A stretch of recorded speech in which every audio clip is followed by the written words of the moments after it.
Quando uma caixa de som vintage começa a apresentar defeitos, muita gente já pensa assim, em primeiro lugar, que deve ser algum problema com os alto-falantes.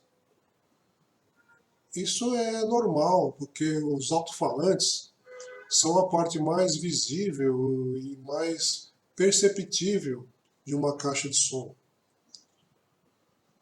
Mas muitas vezes o defeito não está nos alto-falantes, mas sim no divisor de frequência. Para entender o que nós vamos explicar aqui, em primeiro lugar, é preciso entender o que é um divisor de frequência. Como o nome já diz, ele é um dispositivo que divide os tipos de som entre os alto-falantes. Então, normalmente, em caixas de som vintage, se usa três tipos de falante. O woofer, que é responsável pelos graves, o mid-range, ou falante de médios, que é responsável pelas frequências médias, principalmente a voz humana. E você tem os tweeters, que são responsáveis pelos sons agudos. Os amplificadores vintage jogam o sinal combinado nas caixas, ou seja, graves misturados com médios e agudos. Então, dentro da caixa tem esse dispositivo, que é o divisor de frequência, justamente para fazer a divisão e encaminhar os graves para o woofer, os médios para o falante de médios e os agudos para o tweeter. Se essa divisão não for feita corretamente, de acordo com o projeto do fabricante da caixa e dos fabricantes dos alto-falantes, o que vai acontecer? Vai passar som que não é adequado ao alto-falante. Por exemplo, vai passar um som grave para o mid-range, ou vai passar um som de médios para o tweeter. Como o alto-falante não foi feito para reproduzir esse tipo de som, ele pode distorcer, ele pode vibrar, ele pode até mesmo queimar ou estragar o cone. E o divisor de frequência, como ele fica dentro da caixa, muitas vezes a pessoa até se esquece que ele existe. Mas os divisores usam um componente crítico, que são os capacitores eletrolíticos. E também eles têm muitos contatos que vão passar o sinal que chega do amplificador para dentro da caixa e em direção aos alto-falantes. Esses contatos podem oxidar e dar origem a diversos tipos de problema. O caso que eu vou apresentar aqui para ilustrar essa situação é de uma caixa Polyvox, modelo Vox 60, que foi fabricada aí aproximadamente em 1977. Então ela tem aí aproximadamente uns 45 anos. Surpreendentemente, os alto-falantes estão ainda inteiros.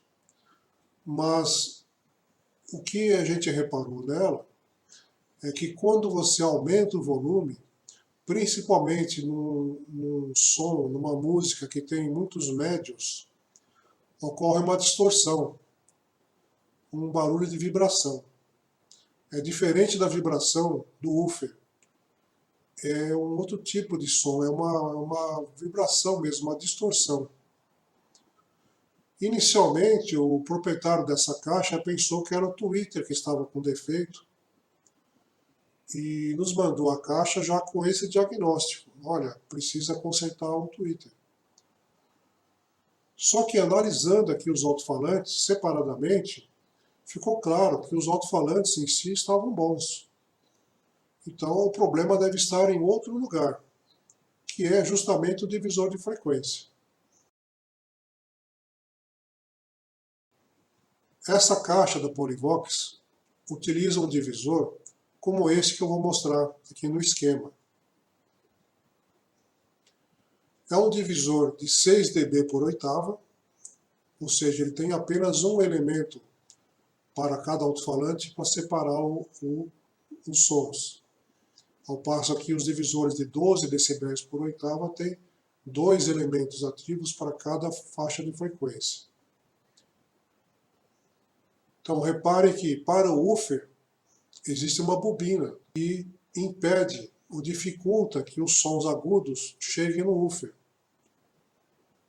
Existe um capacitor de 10 microfarads, e que na verdade depois se constatou que eram dois capacitores de 4,7, ou seja, 9,4 microfarads, que separa os sons médios e joga uma parte para o falante de médios e outra parte dos médios vai para o tweeter através de um outro capacitor de 2,2 microfarads. Esse esquema de divisor é muito comum nas caixas dos anos 70. Foi usado não só pela Polivox, como pela Gradiente, a Quasar e muitos outros fabricantes. É um divisor que custa relativamente barato e tem um desempenho razoável, aceitável. Não haveria uma vantagem assim muito sensível se eles mudassem esse divisor para 12 dB por oitava. O aumento de custo não justificaria o aumento de qualidade. O que nós vamos mostrar agora é como foi feito o diagnóstico e o conserto desse divisor e quais são os componentes que mais causam problema.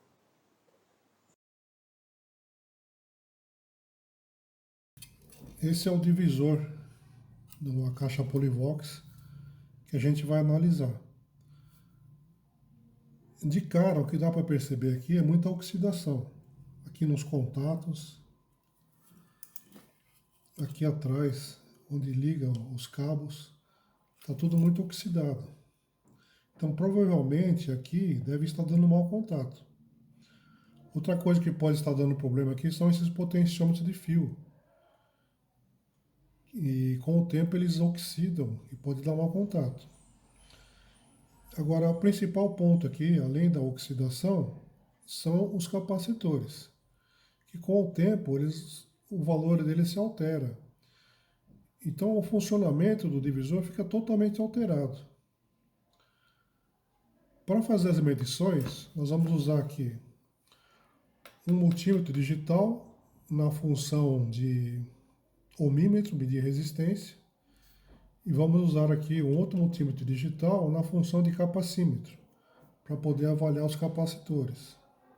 Como nós vamos medir valores baixos, principalmente nas resistências, convém a gente avaliar se o multímetro está funcionando de acordo. Porque normalmente os multímetros têm dificuldade em medir baixas resistências. Então nós vamos verificar isso.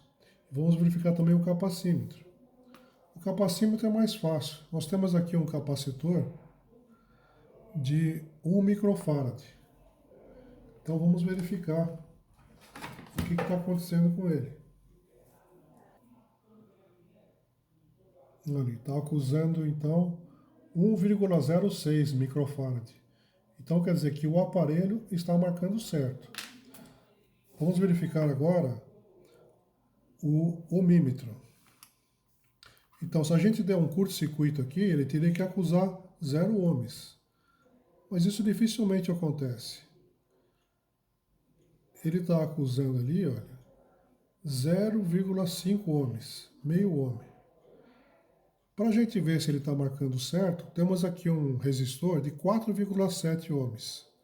Vamos ver quanto que ele marca.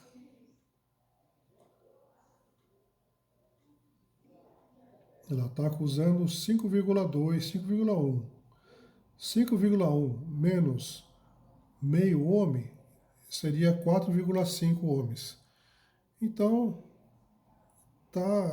é o suficiente, a precisão suficiente para a gente poder avaliar o divisor.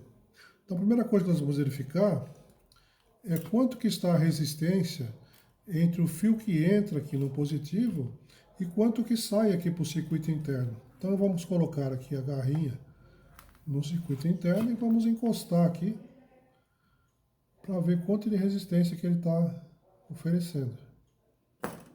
Lá, ele está marcando ali 0,6. Então, apesar de estar bem oxidado aqui, a resistência aqui está de acordo. Vamos ver agora no polo negativo. Ó, o polo negativo está acusando 0,8 ohms. Menos o 0,5, então são 0,3. Então 0,3 mais 0,1, então nós temos uma resistência aqui só por causa dos conectores de 0,4 ohms. Pode parecer pouco, mas devo lembrar que o alto-falante é de 8 ohms. Então isso significa aproximadamente uns 5% de energia que é perdida aqui dentro da caixa, simplesmente por causa do mau contato aqui.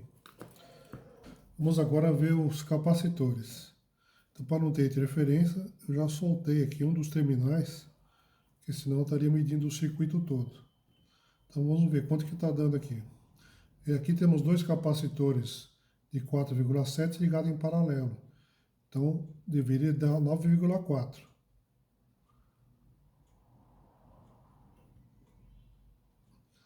Está dando 22 microfarad, quer dizer, mais de 2 vezes além do que deveria ser. O que significa isso? Está passando o som mais grave para os alto-falantes. Talvez seja por isso que o alto-falante esteja fazendo um barulho estranho.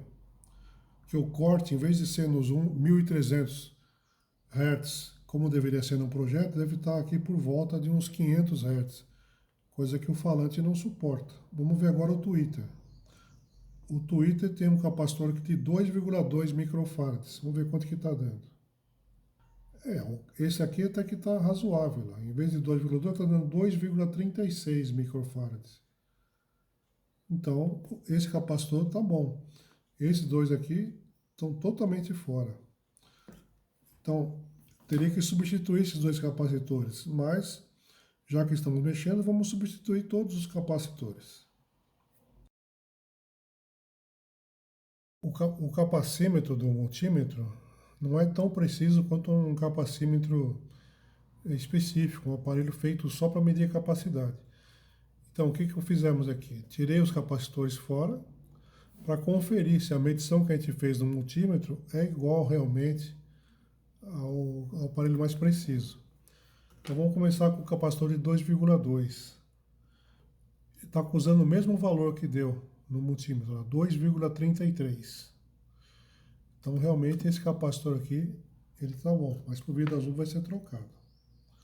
Vamos ver agora o capacitor que deveria ser de 10.